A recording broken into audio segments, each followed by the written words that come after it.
That whoop was way too much. Assalamu alaikum. Greetings, good morning, everyone. It's great to see beautiful faces, supporters, people who have kept care in the forefront of their minds. Our efforts being supported by you guys has been monumental for the growth and the success of CARE. But CARE is not just an organization that's got the Muslims in mind. This is the Council on American Islamic Relations. We can't be a Council on American Islamic Relations without a keen eye to what is going on in America. And as Nicole stated, the theme of today is thinking globally while acting locally. It's so easy to look at the things that are going on across the world, overseas, the atrocities, the oppression, the lack of humanity, and be discouraged and feel like we can't have any impact on that, and feel like there's nothing I can do. My voice is too small. My station is too low. But that's the furthest thing from the truth. That's the way that these entities that have oppressed and have kept their necks on the people for centuries have continued to be able to do that because they convince you that you don't have power. In Islam, there's a saying where God is closer to you than your jugular vein. That means He's in you. He is a part of you. The ideas, the inclinations, every single idea that pops into your head essentially is divinely inspired. So when we see an injustice, we have no choice but to speak out against it.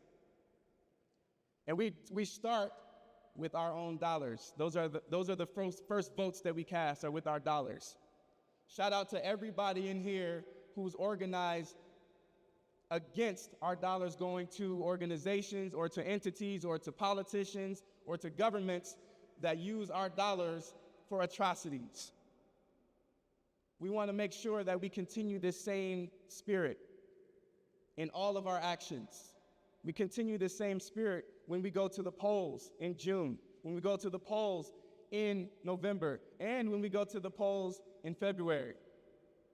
As many of you know, I have announced my candidacy for City Council, and I'm not here to advocate for that. But I was inspired to do that standing right here telling young people that they should do it. I sat here and I told young people, you guys should run for office. I told them, you guys should do this. You guys should be advocates. And then I went home and looked myself in the mirror like, well, why not you? Don't be a hypocrite. Let's not be afraid of what the powers that be who are on the wrong side of history might do to us. I'm very encouraged by Generation Z. This is going to be one of the greatest generations. We can see it already. We have young people with us today, a part of that generation, who have done more advocacy in this city, in this state, than people 3 times their age have ever done. And we want to continue those efforts. We want to continue to be a resource where those people can come to and find an ear that is listening, to find a mind that is open, and to find advocacy for these ideals that we also need to champion. So thank you all again for coming. As I always state, the people who are in the rooms like this are never the ones who need to hear the message. So allow yourself to be charged up by what you learned today, by what you're inspired by today, and then become an advocate in your circles, at your dinner tables, in the conversations that you're having, in your group chats, in your WhatsApp groups. And when you see language or when you see activity that is counter to what you know to be true, what we're talking about today, just make sure that you're a person who stands up against it. Thank you so much. Next, we have Imam Mchazi, our beloved Imam, and he's coming to say a few words. Thank you so much.